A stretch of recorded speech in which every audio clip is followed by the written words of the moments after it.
What is going on, you guys? This is the intro part. I'll show you what I'm doing.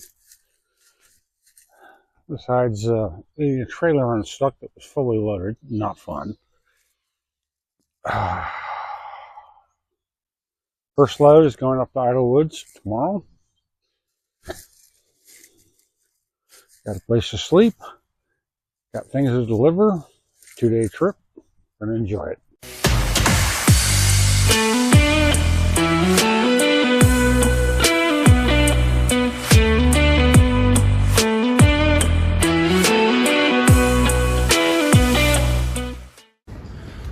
I'm up here in Idyllwild Woods. We're first part of our move. I have no audio equipment. You'll have to forgive me on the audio. And it's windy, and we're in a metal building. building. Windy, and I've been wearing my hat all day. Haven't had a shower in 2 days. Nice hair. Nice hair. So, kind of want to go over the trip. If you guys saw the last video, we had a bit of an incident the night we came up here, but I wanted to kind of talk about the trip overall. Yeah, why don't you start with, you know, we loaded the truck, we're ready to roll. Yes. So so we have to back up. This is like minus 2 days, 3 days. So I've been loading up my cargo trailer, which is a car hauler, in preparation for the first run, which we knew was going to be the hardest. So the plan was load the trailer up, bring it up, get the Dodge, which is my farm truck. It was a 2000, well, actually I think it still is, a 2000 Dodge Dakota extended cab 4x4 with the 5.9 from the RT transplant, as well as the disc brakes and all of the running gear other than a new 4x4 transmission. It is now toast. So on the first night, this happened. 2002 Dodge Dakota four-wheel drive with the RT 5.9 liter motor drivetrain, except for the 4x4. Kind of heartbreaking, but I've already brought this truck back to life 3 times. Next time I think I'm just going to scrap it out. This really put a dampener in day 1 and day 2. We'll get into that part of the story next. So we did 3 runs with it, got everything we wanted to get done. We were on the last. Wait, why did we even need to use the Dodge? Because the road is not wide enough that we had put in to be able to turn around a trailer. It's a half a mile long. It's 3-inch gravel and mud. It's a base road. It's a construction road. And it rained and rained. And it rained for the week before that, so it was mucky as heck. And even if I had a perfect road, I don't think I could have backed the trailer in under windy gravel driveway for a half a mile. And it was, I was fully loaded. And you're a good backup driver. I am, but it's like I know my limitations. That's why I'm so good. It's like I look at that and I went, nope, I ain't doing that one. Thus, we were using the Dodge to ferry stuff from the hauler to the and that was the plan. It was a great plan. Because it's 4-wheel drive. It can get down in the mud and it'll get right out of the mud, and it had no problem. It was doing donuts like the last time we were up here, up in the mud, and just having a good old 4x4 time. I mean, it was a good farm truck. But it's been sitting up here for about a year and just parked, and it started every single time as long as we had kept the battery topped up. Had about a quarter tank of gas, which was a little old. It was probably about a year old, but it still ran just fine, fired right up. Something was weird going on with the linkage, but I was able to make that work. And you just have to count.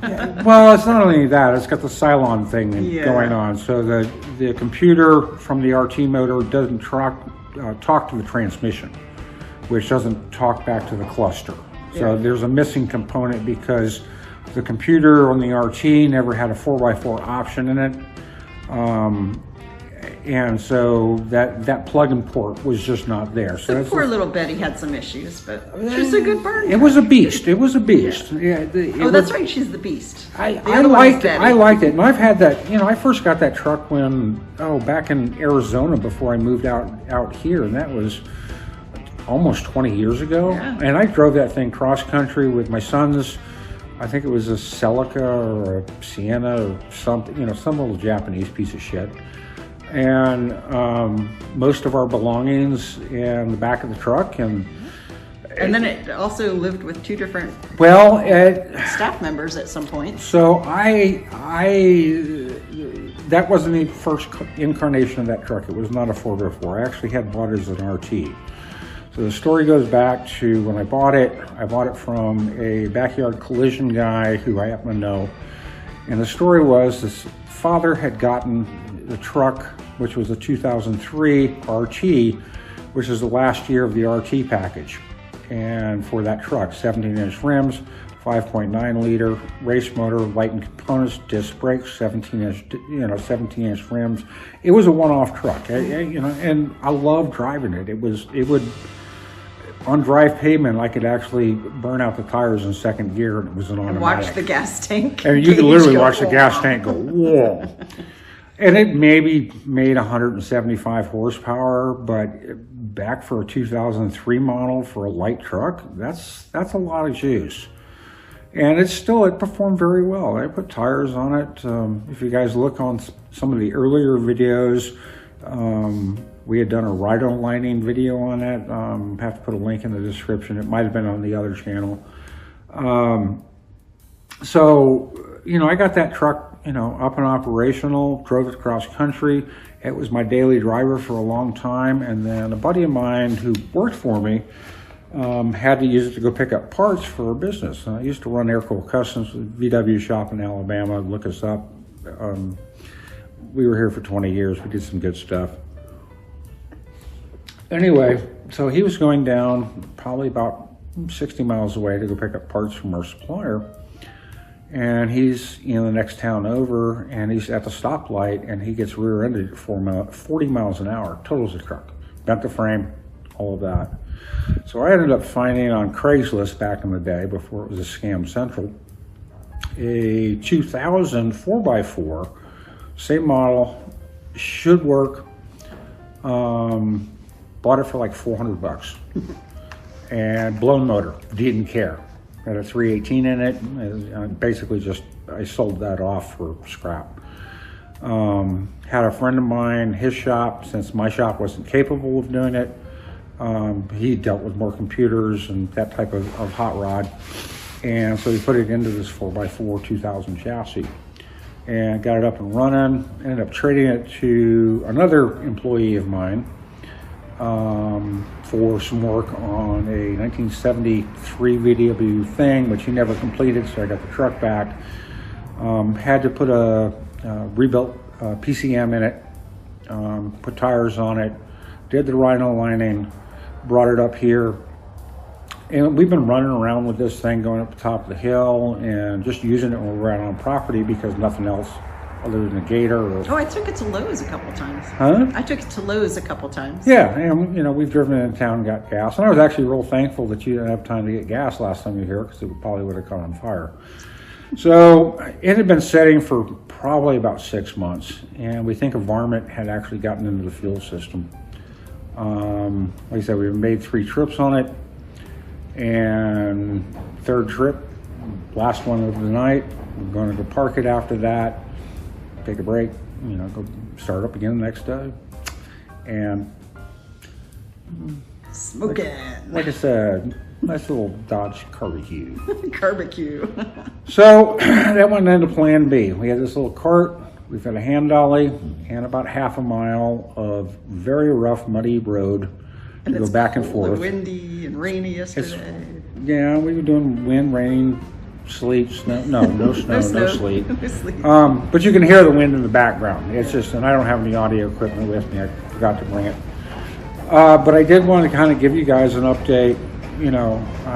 This is all of this, plus the stuff that we've got sitting on the outside because of gate materials, some construction materials.